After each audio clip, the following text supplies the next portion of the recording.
একটা অনুষ্ঠান করতে চলেছি। আমি এখন একটা কবিতা বলা শোনাচ্ছি। সেই কবিতাটির নাম হচ্ছে ছেলেটি।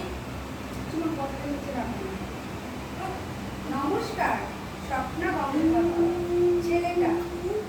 ছেলেটা রোজ লজেন্স বেচে, টাকার তিনটে, ভোরে মাঠে ময়দানে রেল স্টেশনে।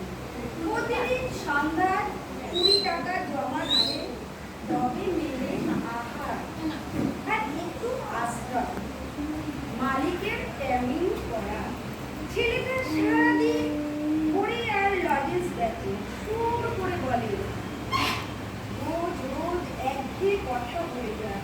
বাবু, লজেন্স, টাকায় তিনটে, খিদে পেলে খান, তেষ্টায় করুন পান, খিদে তেষ্টায় সব হবে ছাপিয়ে খান। বলতে বলতে বেলা শেষে তার খালি পেট ঘুমিয়ে ওঠে, তেষ্টায় ছাতি ফেটে যায়, তবু একটা লজেন্স মুখে ফেলে।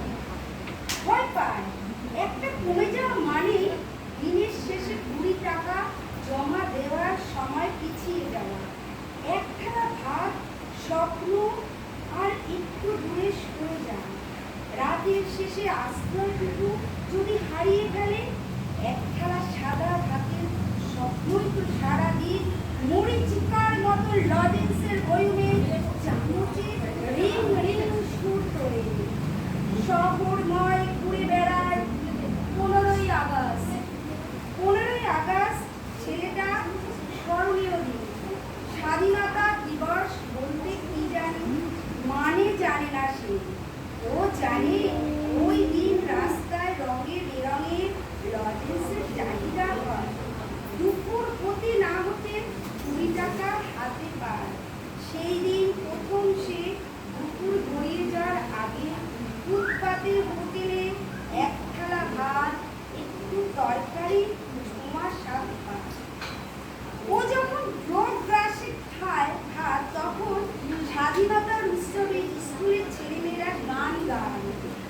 সুজলাং সুফলাং মলয়জং সত্য শ্যামলাং শস্য শ্যামলা মাতরং বন্দে মাতরং বন্দে মাতরং।